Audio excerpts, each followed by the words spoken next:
بسم الله الرحمن الرحيم. هل أتى على الإنسان حين من الدهر لم يكن شيئا مذكورا.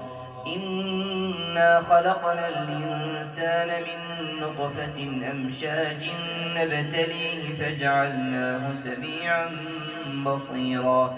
إنا هديناه السبيل إما شاكرا وإما كفورا.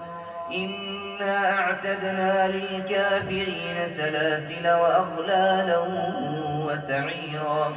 إن الأبرار يشربون من كأس كان مزاجها كافورا.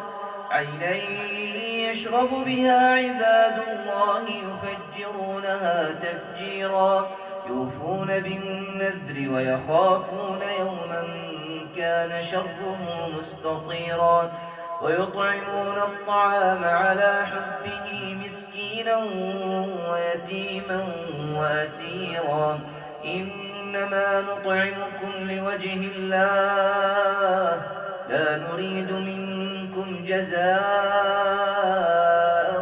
ولا شكورا. إنا نخاف من ربنا يوما عبوسا قمطريرا. فوقاهم الله شر ذلك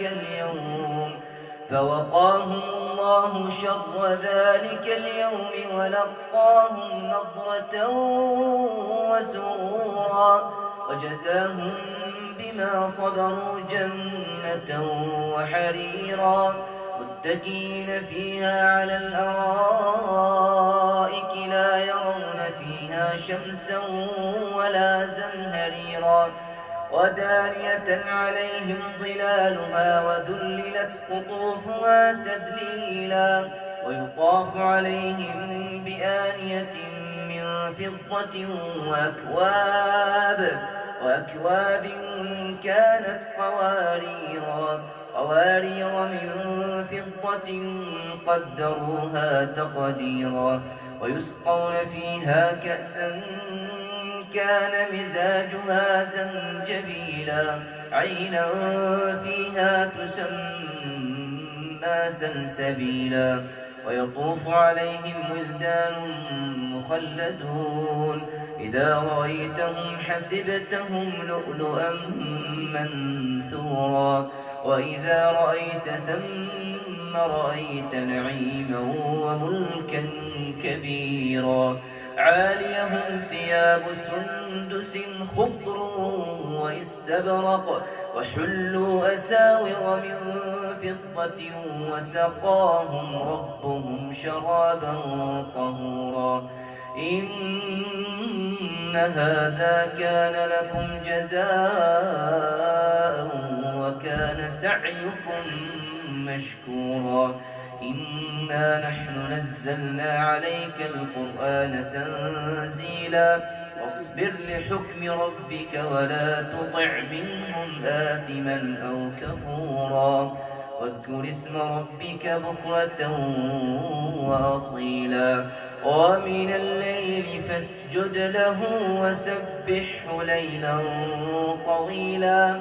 إن هؤلاء يحبون العاجلة ويذرون وراءهم يوما ثقيلا. نحن خلقناهم وشددنا أسرهم وإذا شئنا بدلنا أمثالهم تبديلا. إن هذه تذكرة فمن شاء اتخذ إلى ربه سبيلا. وما تشاءون إلا أن يشاء الله. إن الله كان عليما حكيما. يدخل من يشاء في رحمته والظالمين أعد لهم عذابا أليما. الله